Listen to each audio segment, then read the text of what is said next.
Sir क्या शुभ नाम है आप जी का? जी, दास का भूदेव दास नाम है। सर कहाँ से आए आप?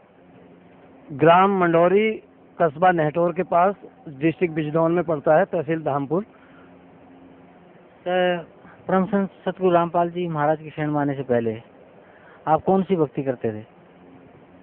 जी, मैं पहले रविदास जी की भक्ति करता था, नामदान नहीं ले रखा था। तो जो भक्ति आप रविदास जी की करते थे वो भक्ति कैसे करते थे आप?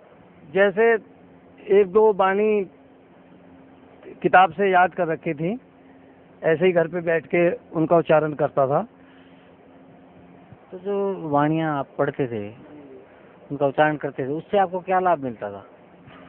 वैसे कोई किसी तरह का ऐसा लाभ तो नहीं मिल पाया भक्ति करने से। सर परम संत सतगुरु रामपाल जी महाराज की शरण में आप कैसे आए? जी, यहाँ तो मैं ऐसे अचानक आया कि एक रोज मैं टीवी का बटन खोल रहा था, अचानक ये चैनल पे जो गुरु महाराज जी का सत्संग चल रहा था, अचानक जैसे ही मैंने खोला तो ये सत्संग आ रहा था। मैंने शुरू में सत्संग सुना तो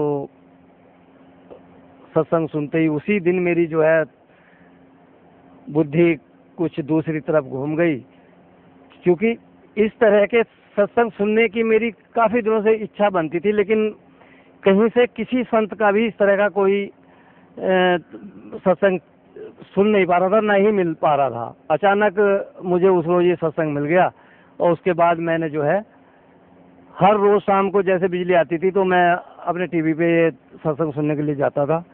तो कई बार सत्संग सुना, सुनते सुनते फिर मैंने अपने मन में ये धारणा कर ली कि संसार में जो है अगर कोई ज्ञानी संत हैं तो ये हैं, नहीं तो संसार के अंदर कोई संत नहीं है। और मैं पिछले महीने जो है यहाँ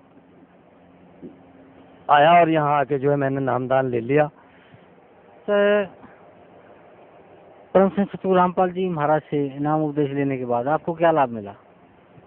जी, मुझे सबसे बड़ा लाभ तो ये है कि जिस तरह की भक्ति के लिए मैं काफ़ी समय से जो है परेशान था, घूमता फिर रहा था, धक्के खा रहा था, तो मुझे सबसे पहले तो ये यहाँ जो ज्ञान प्राप्त हुआ है ये अभी तक भी इतना भटकने के बाद भी कहीं से मिल नहीं पा रहा था। जिस तरह का ज्ञान यहाँ आके हुआ तो ये तो एक ऐसा ज्ञान है कि संसार में ऐसा ज्ञान किसी के पास था ही नहीं। और जगह भी मैंने जाने की प्रेरणा भी की और ये भी कोशिश की कि मैं कहीं से सत्संग भी ले लूं, लेकिन मुझे कहीं से भी जो है जच नहीं पाया कि कहीं पे ऐसी चीज़ें हैं जिस तरह की जो है इन सदगुरु महाराज जी के ज्ञान से प्राप्त हुई।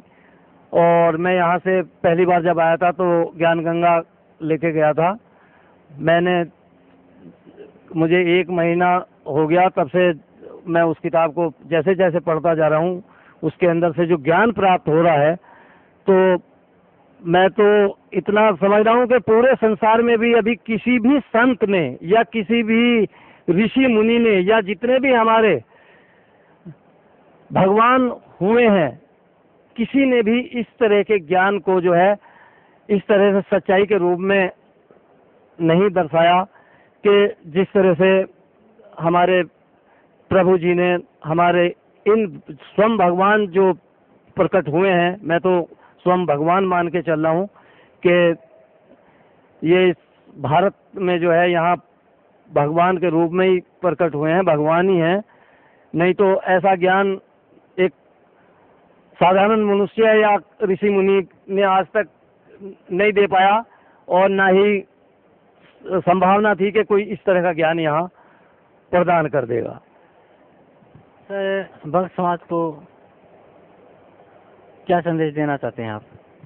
मैं तो भक्त समाज को यही संदेश देना चाहता हूँ कि अभी भी समय है, जो भक्त नहीं समझ पा रहे हैं और गुमराह हो रहे हैं, कुछ दूसरे लोगों के चक्कर में जो है अपने को गुमराह समझ रहे हैं, अगर प्रभु की तरफ जाना है या प्रभु की प्राप्ति करनी है, तो ये एक अनमोल मौका है कलयुग का। ये आखिरी ऐसा वक्त है कि ज़्यादा से ज़्यादा संख्या में जितने भी मनुष्य यहाँ आके अपना कल्याण करा लें, इससे बेहतरीन मौका आएगा नहीं तो फिर 184 में आदमी चला जाएगा और पता नहीं बाद में दोबारा यहाँ प्रभु प्रकट हो भी या ना हो, कोई विश्वास नहीं है। भगत समाज से मेरी प्रार्थना है कि सतलोक आश्रम बरवाला में आए और संत शिरोमणि रामपाल जी महाराज से नामदान प्राप्त करें और अपना कल्याण कराएं। धन्यवाद आपका, बहुत बहुत धन्यवाद।